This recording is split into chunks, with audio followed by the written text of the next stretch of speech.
Dia 2 de dezembro, mistério de Natal. Conheço um atalho e é o caminho que vamos pegar agora. Também na manhã seguinte, Joaquim acordou antes da mãe e do pai, mas isso acontecia quase todo dia. Sentou-se na cama e olhou para o grande calendário de Natal. Só agora notou um cordeirinho deitado aos pés de um pastor. Não era estranho? Já havia olhado muitas e muitas vezes para a grande figura, com todos os anjos e os reis magos, os pastores e as ovelhas, mas até aquele momento não tinha visto o cordeirinho. Talvez fosse porque tinha lido sobre o cordeiro no papelzinho que caíra do calendário. Mas aquele primeiro cordeiro tinha fugido de uma loja moderna, ao passo que o cordeiro do calendário tinha vivido em Belém fazia muito, muito tempo. Naquela época não existiam carros, nem sinais de trânsito, nem lojas grandes com escadas rolantes e máquinas registradoras. Além disso, Elizabeth ouvira o relógio da igreja bater 3 horas. E com certeza também não existiam relógios de igreja 2000 anos atrás. Joaquim sabia que fazia mais ou menos 2000 anos que o menino Jesus tinha nascido. Agora encontrou a porta com o número 2 e a abriu com cuidado. De dentro caiu um pedaço de papel dobrado. No fundo aparecia a figura de um bosque. Entre as árvores havia um anjo com o braço em torno de uma garotinha. Joaquim desdobrou o papel e viu que em ambos os lados havia algo escrito com letrinhas miúdas e começou a ler. Efiriel. Efiriel. Elizabeth Hansen não sabia quanto já tinha corrido, nem quanto tempo fazia que estava correndo atrás do cordeirinho. O certo é que, quando saíra correndo pela cidade, estava nevando muito. Agora, não só tinha parado de nevar, como não havia neve alguma no caminho. Entre as árvores, ela enxergava anêmonas, miosotes e outras flores, o que era muito estranho, já que faltava pouco para o Natal. Apanhou uma anêmona e examinou com cuidado as pétalas azuis. Apanhar flores naquela época do ano era algo tão exótico quanto jogar bolas de neve em pleno verão. Ocorreu-lhe então que talvez tivesse corrido tanto que havia chegado a um país onde o verão durava o ano todo. Ou então devia ter corrido tanto tempo que a primavera já havia chegado, trazendo dias mais quentes.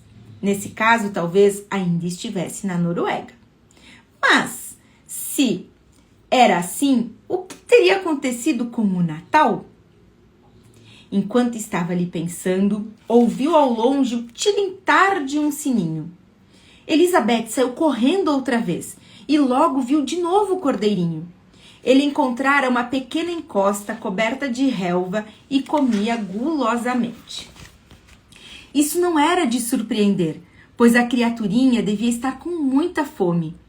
Não devia ter tido nenhum capinzinho para comer durante o inverno inteiro. E com certeza jamais ganhara comida, nem mesmo um pouquinho, durante toda a sua vida de brinquedo de pelúcia, que podia ter sido muito longa. Elizabeth foi andando a pé, pé ante pé, em direção ao cordeiro. Mas justo quando estava pronta para dar o bote e acariciar-lhe a lã, lá se foi ele de novo aos saltos. Cordeirinho, cordeirinho! Tentou acompanhá-lo, mas tropeçou na raiz de um pinheiro e se estatelou no chão. O pior não era ter se machucado, mas perceber que provavelmente nunca alcançaria o cordeiro. Tinha decidido persegui-lo até o fim do mundo, mas afinal, o mundo é redondo e talvez os dois continuassem correndo em volta do mundo para sempre, ou pelo menos até ela crescer. Quando então perderia o interesse por cordeirinhos e coisas do gênero. Quando levantou os olhos, viu uma figura brilhando entre as árvores. Elizabeth ficou olhando de olhos bem abertos, pois a figura não era nem um animal, nem um ser humano. Um par de asas saía de um manto branco, tão branco quanto a lã do cordeirinho. Elizabeth estava apenas começando a conhecer o mundo. Sabia os nomes dos animais mais comuns, mas não tinha aprendido a diferença entre um papo roxo e uma corruíra, por exemplo. Ou melhor, entre um camelo e um dromedário. Mesmo assim, não havia como confundir isso que ela estava vendo agora. Elizabeth percebeu de imediato que aquela figura brilhante só podia ser um anjo.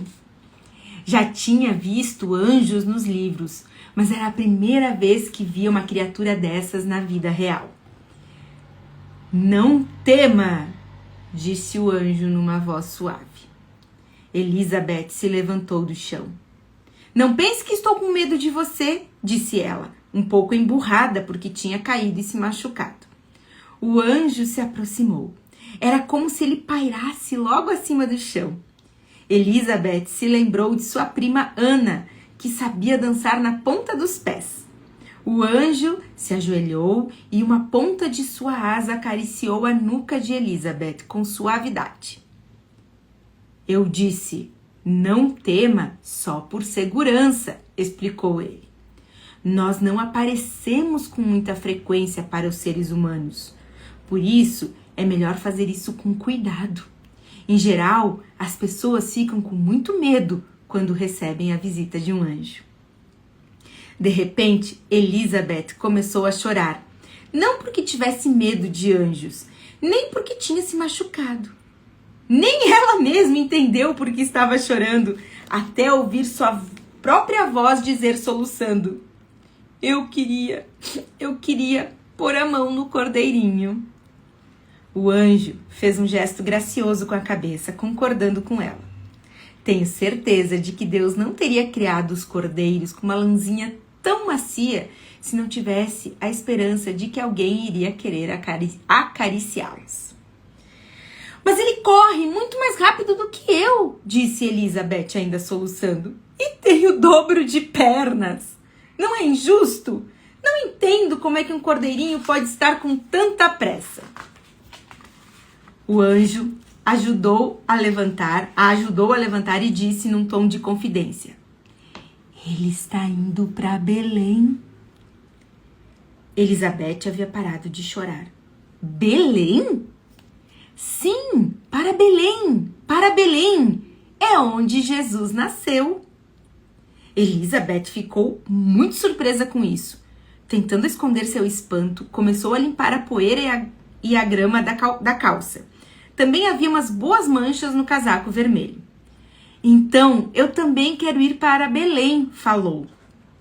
O anjo começara a dançar na ponta dos pés, no meio da estradinha. Seria bom para mim, falou, sempre pairando pouco acima do chão, porque eu também estou indo para lá.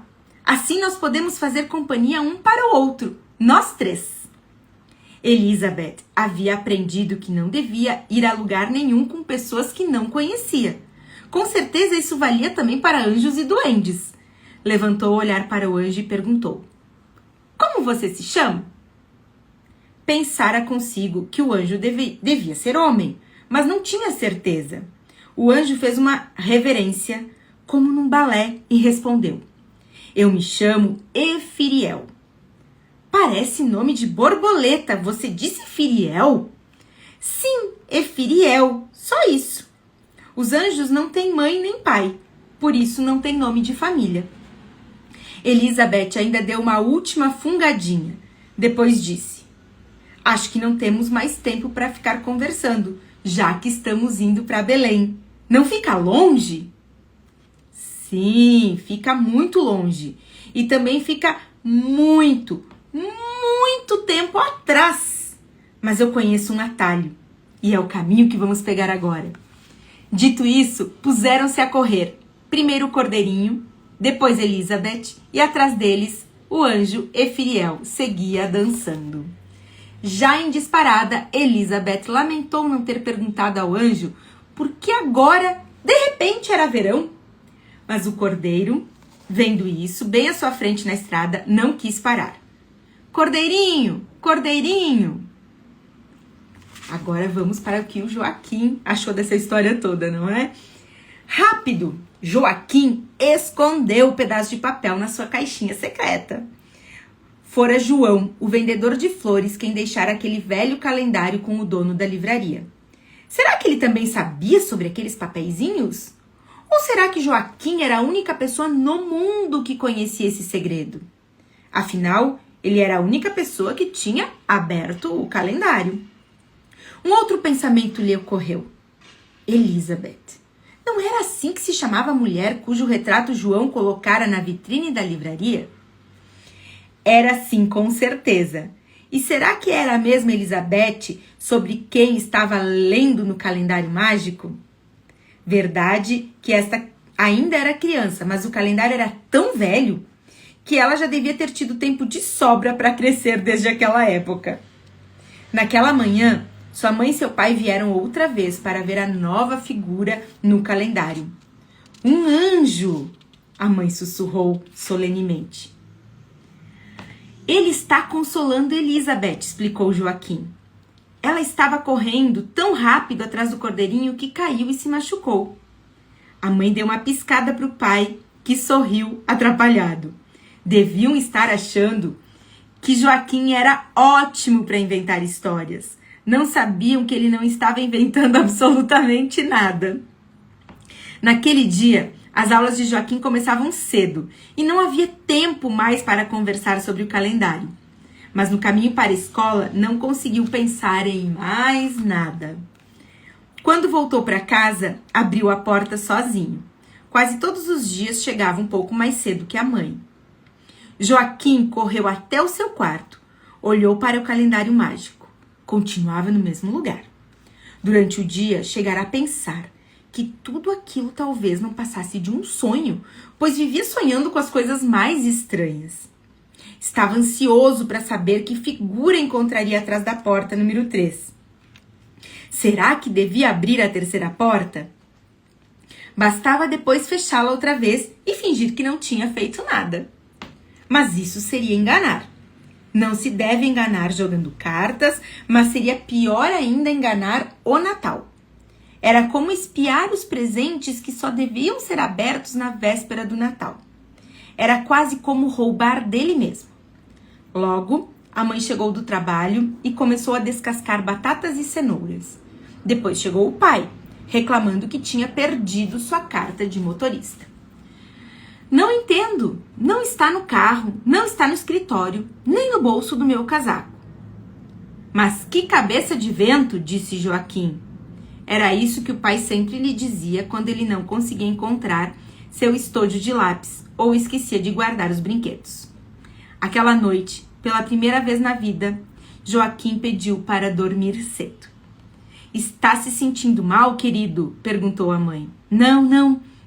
É que quanto mais cedo eu for dormir, mais depressa vai chegar a hora de abrir a porta, a outra porta do calendário mágico. Então, dia 2 concluído e continuem aqui para saber como vai desenrolar essa história do Joaquim, da Elizabeth, de Efiriel, como eles vão chegar em Belém. Será que eles vão chegar? Então, até o dia 24 estarei todos os dias aqui com vocês, tanto aqui no Instagram quanto na rede vizinha, depois subindo o vídeo, tá bom? Fiquem com Deus e até o dia 3 de dezembro.